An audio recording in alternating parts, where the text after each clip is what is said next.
Greetings, urban farmers, gardeners, and healthy food visionaries. Farmer Greg here, and welcome to the 466th episode of the Urban Farm Podcast, where every day we work together to educate and inspire you to become part of your food revolution. Summer is upon us here in Phoenix, and it's hot.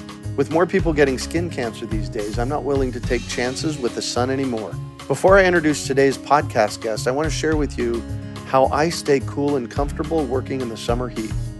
My number one strategy is wearing lightweight, breezy, sun-protective clothing, like cool, moisture-wicking shirts and hats that shade my head, ears, and the back of my neck.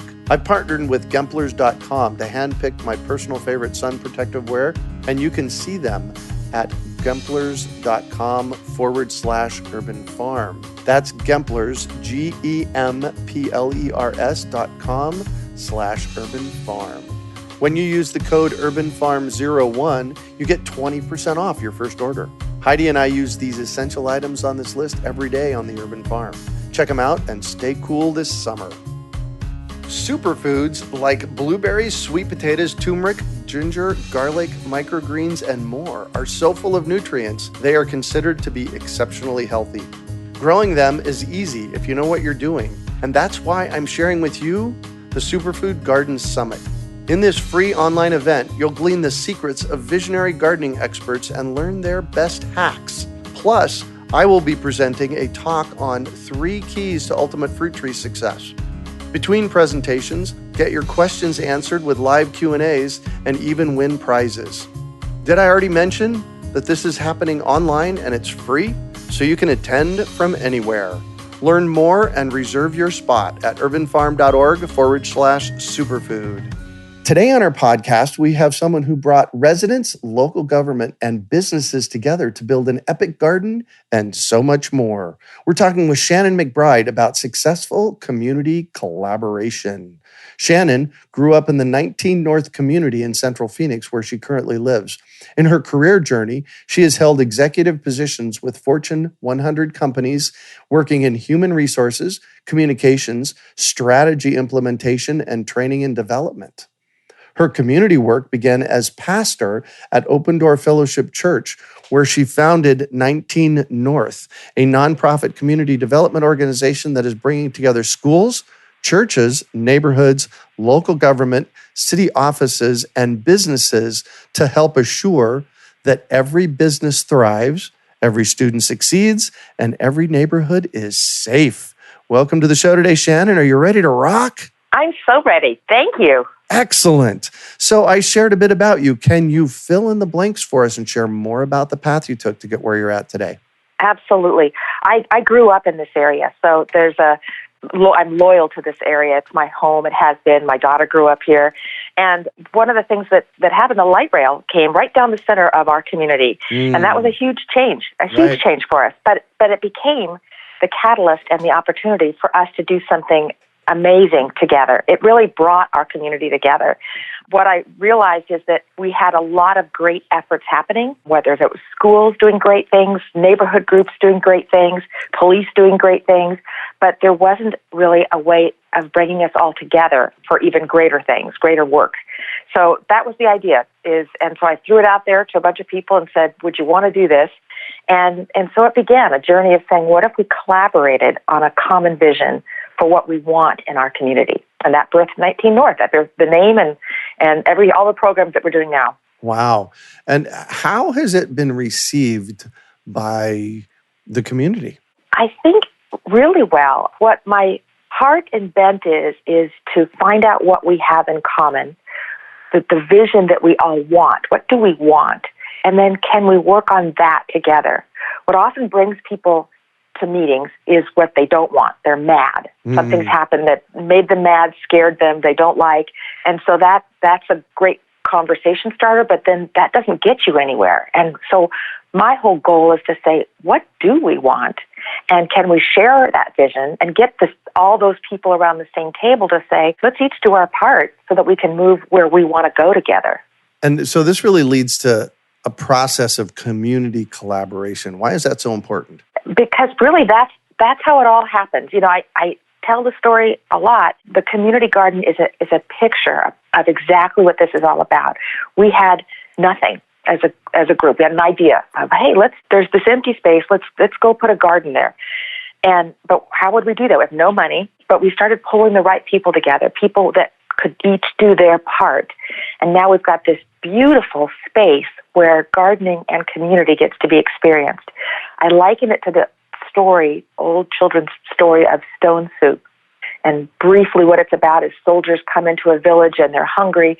The village sees them coming from a distance and they hide. They hide all of their food. They close their shutters. They go in their little silos, their little house, their space. The soldiers are clever and they're hungry and they say, let's make stone soup. So they say, okay, I've got a stone. Now all I need is a pot. Well, somebody in the community says, well, I have this pot. Great. Now all we need is some onions.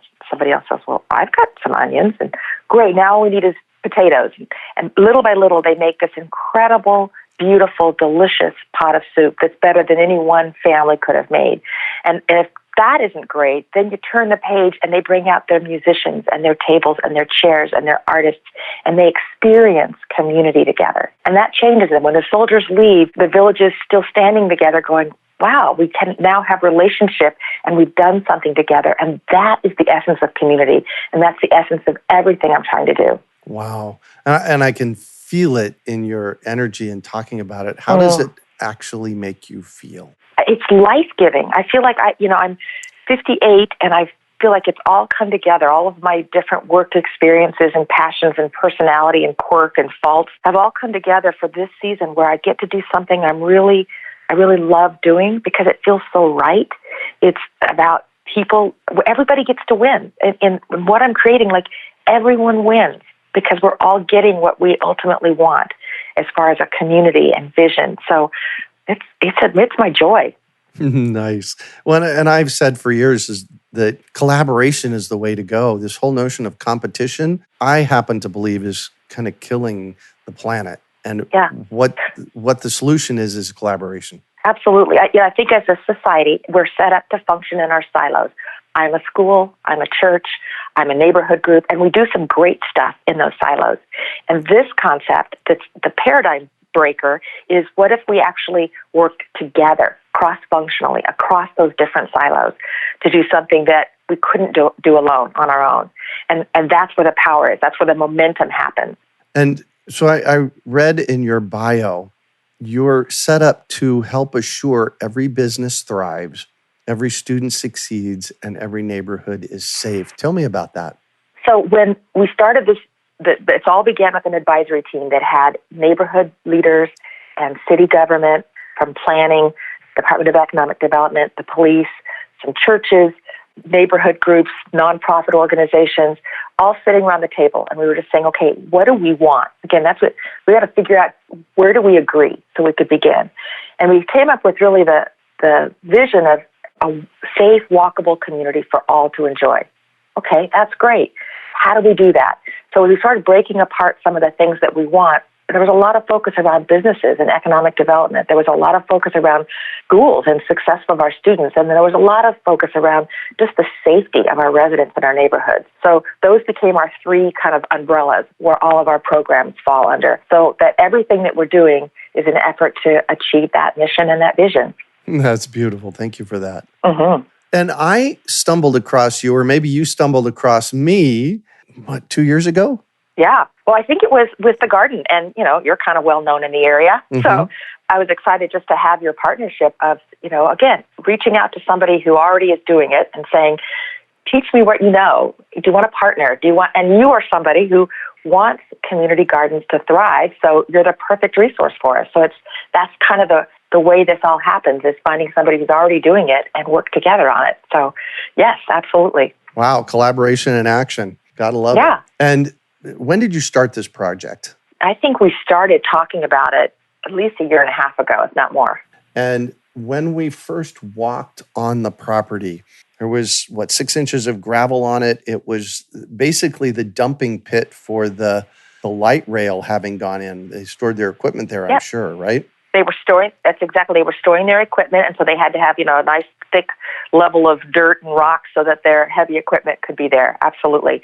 And it wasn't big enough that really much could be built. It was kind of just this odd little space of land that a business probably couldn't buy. So the city owned it. So it was first ever city-owned property that's been leased to a nonprofit. So that's a cool partnership with the city. Again, the city had this property, didn't know what to do with it. Hey, what if we did this? And the win-win is the city has a great, beautiful thing happening on a piece of property that they weren't sure what else they could do with. So we both win. Right. And well, working with the city can often be challenging. Sounds like you had a pretty good relationship with them to be able to work well with them. I know that there's a significant fee for a water meter. Did you have to pay that fee?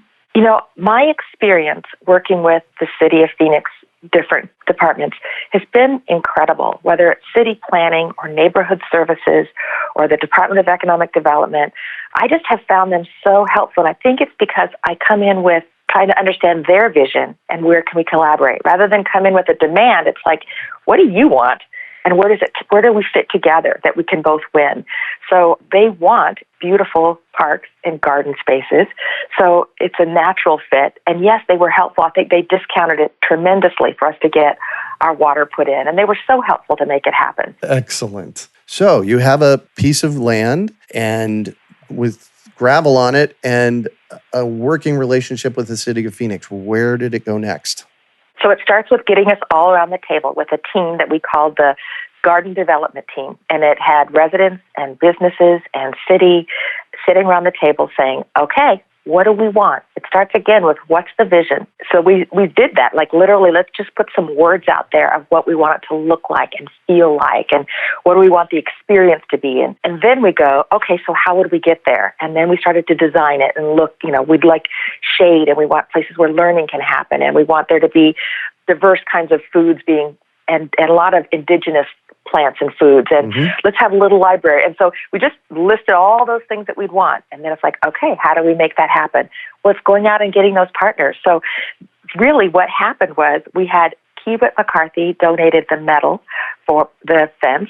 An artist that was in the neighborhood, Black Dog Metal, welded it all for us. United Way donated the beds for us. The International Rescue Committee has some gardeners from other countries that have come in to help with their expertise in desert gardening. We've got Bookman's gave us a little library that's keeping it filled for us. Yeah, and it just goes on. The list of all the people have just come and done their part. They brought their potatoes or their carrots, and now we have this delicious pot of soup is what's happened. Nice. Well, and it's come a long way. I think when we originally chatted, I said, you're right, I think it was a year and a half ago. And when we originally chatted, I said, yeah, it's a 3-year project. Remember that conversation? Yeah. What it made me do? Yeah, what it made me go is, I'm going to show you. Because you did. You were kind of you were a little bit like, yeah, great idea. And I do come across as kind of this, excited puppy dog. And so I could tell you were like, yeah, I don't know if you know what's going to happen with this project. And so believe it or not, you challenged me because you said, you're not going to see this. And I thought, I'm going to do it within a year. You just wait and see. And you did. And I did. And you did. Congratulations. Well, I can say I did. We the did. community did. Yeah, exactly. Absolutely. Yeah. Because I've had an opportunity to work with some of the people that you've pulled in to make this happen. And, after watching you for a year and a half, you are a master at bringing the community together. And I really want to acknowledge you for that. Oh, thanks. It is my joy. It is really life-giving. And I feel like I've said that what will make all of these things that we're doing sustainable are the relationships that have been built along the way. We know each other now. We know, that's just not Ace Hardware, that's Logan. And that's not just Albertsons, that's Kevin, who's the manager there. And, we've come out of our silos and started to build relationships and care about each other. And that's what will make this whole thing continue. Exactly. And so the garden is thriving. Yeah, it really is. It's not my favorite time of year, Arizona in the summer to garden, but we've got some avid gardeners that are there, keeping it going, making it beautiful, harvesting. So I've said I'll be more involved when it cools off a little. Well, and that's you doing your perfect work, I think. You've activated the community, you brought the resources together, you made this about 10,000 square feet, right? Yeah. Yeah, you brought together this 10,000 square foot garden and all the resources and the people to do it. And, a really good leader does that and then turns it over. Thanks. Thank you. Because that's really my heart is I want to make this, to give it away. That's fun, is to build something up, find the right people who are passionate about it, and then give it to them and let it go. Let it become theirs, the expression of who they are. So it's going to change with time because, different new leaders will have new vision. So that is part of the plan is to birth something and let it continue. I've said for years that things happen because people say so. And I can clearly see that this project happened because you said so. You had the community behind you, but you said so about that too. Yeah, I think there's something about, what is it? Is it positivity? Is it, vision? Is to dream it. You've got to, I think there's something about putting the dream out there in your head and your mind and your heart. For me, that's been part of it, is putting a picture of what would I like and then just working toward that and God willing that it would happen. Yeah. Exactly. So what effect has 19 North had on the community? And I'm talking about all the stuff you do because you don't just do the garden. You have many things that you do. Tell us about that. Yeah, so I'm really excited about the workforce development program that we're doing with Washington High School. Washington High School is an amazing high school. It's ours here in 19 North. And one of the things that is needed everywhere is workers for the construction industry. We've got a light rail that's going to be going in. It's going from 19th Avenue across our freeway. And so with that becomes a real interest in building up the workforce that will pipeline into the construction industry. So going into the high school, going to do an incredible workforce development program with their engineering program, with their job fair, really making it very, very easy for not only the students, but families to find their way into some amazing jobs in our community. So we've got that. We've got the Business Alliance that's learned a lot along the way. And right now I really love where the Business Alliance is. We do a lot of site visits and going out to businesses, walking the property, looking at what could we do to deter crime from our area, crime prevention through environmental design. So it could be as simple as lighting or fences or bushes, but until we get out there and walk it together, and by we, it's the police, it's the city council, it's the landowner, it's the business manager, walking that property together and looking at it and seeing what we can do. We've got some great changes that are going to make our community safer because of those visits. And we've got events that happen. We had first or second Fridays happening all last year. Now we've regrouped and we're going to be doing what we call business takeovers, getting our community to go to some of our local businesses on the second Friday of every month, just to support those local businesses, but also gather together and be in a same space. And I could go on. We've got a policy plan with city planning that is the community, again, coming together saying, what do we want for our future? What would it look like? And then putting that together in a package called a policy plan that developers can look at, that city planning can use to just overlay decisions that are made for our area in the future. And we've got an art center. So we've partnered with Phoenix Center for the Arts and said, let's get some artists together and make this space theirs. And what would that look like if they got excited and had voice and influence in our community? So, yeah, the list goes on. Wow. So tell me about the art center. Who can participate and what's that look like? So again, learning curve. We started off with, we were partnering with Phoenix Center for the Arts. They were offering classes through their website using that space. They were also finding artists that would come and use it for exhibits in that space. That worked great, but I thought I want even more. And it's part of passing it off. So now those artists that have done exhibits, we're bringing them to the table and saying, okay, if this space was yours, what would you do? So right now we're in the transition of saying, let's make it more alive by really letting the artists have even more influence of what this space is used for. So stay tuned on that one. Nice. Do you give art classes? Yeah, they did. So we were using the space where people could come and just do their class and offer their classes there. We're kind of going to hold right now because I'm trying to, like I did with the garden, I want to pass it off to somebody because I had this idea and that's great. And we got it started. Like I get it off the ground and then I want to bring the people that are excited about it and say, okay, if I passed it off to you, what would you want to make it? So we're right in that space right now saying, what changes would you want to make? And what kind of businesses are involved in this process? Oh, we've got so many. So we've got Blue Cross and Blue Shield working with us to do an opioid forum, an educational opportunity for the community to really understand what is it that we're seeing in our community when we see people that are hurting in our neighborhoods.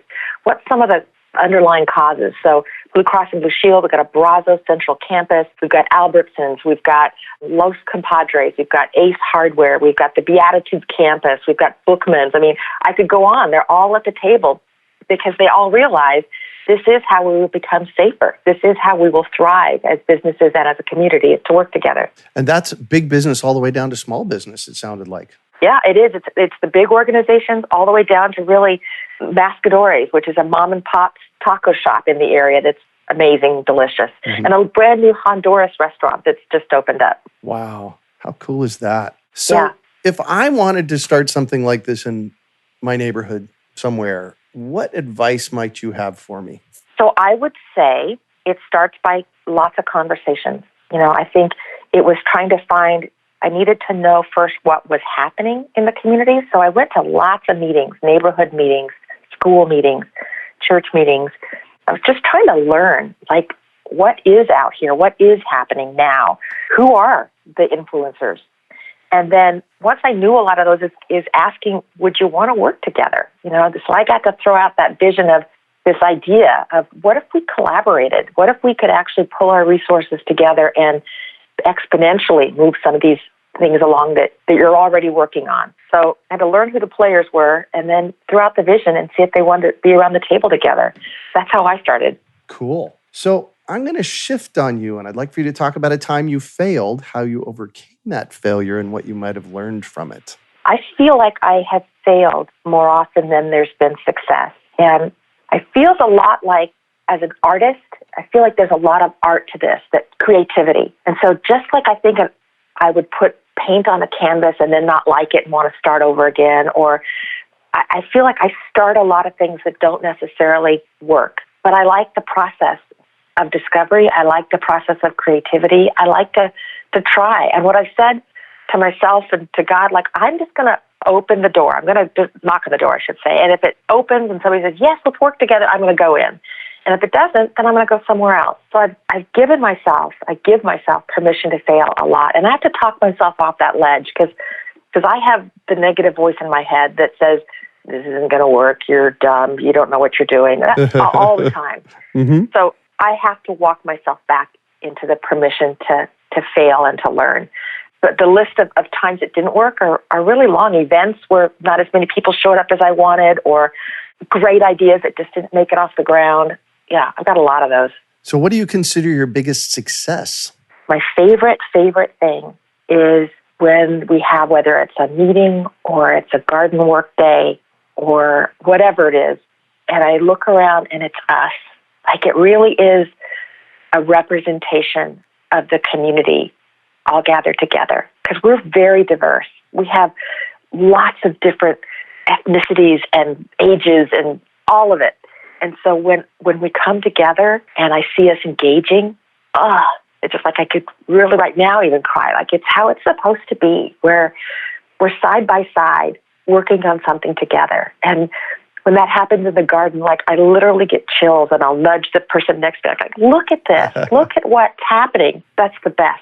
Was there a time that something happened and that's when you knew in your heart you were doing exactly what you were supposed to be doing?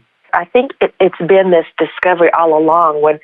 So I had an idea, and then when it starts happening, you go, oh my gosh, it's happening. And so that was okay, I'm going to keep going. And then there was really, for me, God really affirmed some things for me in my heart of keep going. This is what I have for you. And then it really was just watching people win. We all win. I get to be part of an opportunity where everybody wins. Everybody gets what they came to the table for. And I get to be part of that. It's so fun. So I think it was a journey of discovery and just watching it give me life, truly. Awesome. And what drives you? I would say that. I would say it's the absolute joy of creating opportunities where community is experienced. Because I think we were designed for that as people, of really having places where we could be known and accepted and invited in and part of. We were made for that. And so when I get to create an opportunity where I see people experience that, boom, that's the best. And then I think we come back for more because it's something that we really all long for. It's community. Yeah, one of the things I notice around my local work that I do around fruit trees is and seeds for that matter, is that it's like Christmas when people show up. Yeah. The more we make it happy and fulfilling, the more people show up. Yeah, and isn't that fun? And then everyone leaves smiling, and you go, I want to do that again. Right? Let's keep more of that, please. Yes. If you could recommend one resource for our listeners, what would it be and why? I've learned about me that I don't learn by listening, like to just being in a lecture. Mm-hmm. I learn best by engaging. I have to ask lots of questions. That's how I learn.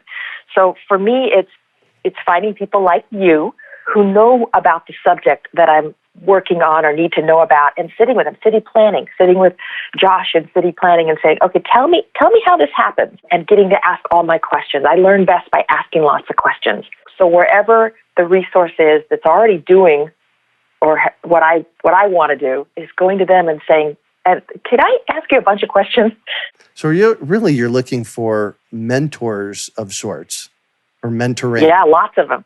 Yeah. Lots of them. I feel like I have lots of them. You got to remember, like, I had nothing, I know nothing. So everything that we're getting to do is because there's other people around the table who have things and know things. Mm-hmm. And I just get to be an orchestrator of that conversation. And I actually saw that very clearly in the garden where you got, several companies to donate different things that made that garden happen. Yeah, because I'm not an expert gardener by any means at all. So I love that around that table, those are the people who I want it to be organic. I want to plant this. Go, great, good. So I want to facilitate their expertise and release them to do what they love to do. Absolutely. I need that. I need those experts. Mm-hmm. And what one final piece of advice do you have for our listeners? I have found the greatest impact by turning the conversation from being mad about what we don't want to something positive. What do we want? And I think there's nothing wrong with being mad, and there's nothing wrong with, that's a feeling. That means something matters, and that needs to be acknowledged. But then what do we do from there? And if it just stays in that place of being mad, angry, fed up with, nothing good comes of it. But if we can say, okay, so we don't want that, what do we want?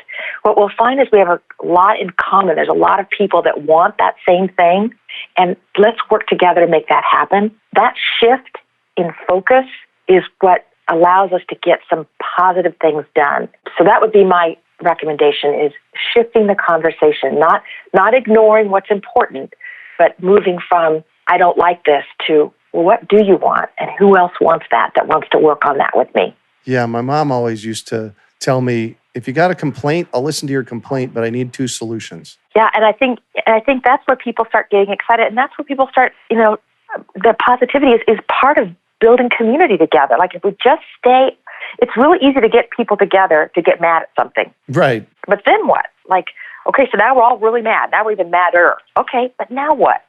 So vision helps move us. Yeah, and I like your vision. To share it with us again. For the overall vision is a safe, walkable community for all to enjoy. And the mission is every business thrives, every student succeeds, and every neighborhood is safe. Wow. Thank you so much for sharing that and joining us on the show today, Shannon. Thank you. Thanks for the opportunity. I appreciate it. You bet. So how can our listeners find you? I would love to hear from anybody. My email address is Shannon, SHANNON, at the number 19 North spelled out .org, Shannon at 19north.org. I update our Facebook often, so you can stay updated what I'm doing there. We also have a website, which is 19north.org, which we're renovating right now. So I'd love to hear from anybody. Excellent. You can also find show notes from today's podcast at urbanfarm.org/19north. We are your urban farming resource. You can find us on iTunes, Google Play, Stitcher, iHeartRadio, and everywhere podcasts are found. Also visit urbanfarm.org to find articles, webinars, courses, and more. Well, that's it for today. Thanks for joining us on the Urban Farm Podcast. Superfoods like blueberries, sweet potatoes, turmeric, ginger, garlic, microgreens, and more are so full of nutrients, they are considered to be exceptionally healthy. Growing them is easy if you know what you're doing, and that's why I'm sharing with you the Superfood Garden Summit. In this free online event, you'll glean the secrets of visionary gardening experts and learn their best hacks. Plus, I will be presenting a talk on 3 keys to ultimate fruit tree success. Between presentations, get your questions answered with live Q&As and even win prizes. Did I already mention that this is happening online and it's free, so you can attend from anywhere? Learn more and reserve your spot at urbanfarm.org/superfood. We hope you enjoyed today's episode of the Urban Farm Podcast. Remember to listen for tips, advice, and resources to help you on your journey with urban farming. You can find us on the web at urbanfarm.org or send us an email to podcast@urbanfarm.org. In the words of Vincent van Gogh, great things are done by a series of small things brought together. Be encouraged that with each lesson learned and skill developed, you are one step closer in the direction of your dreams.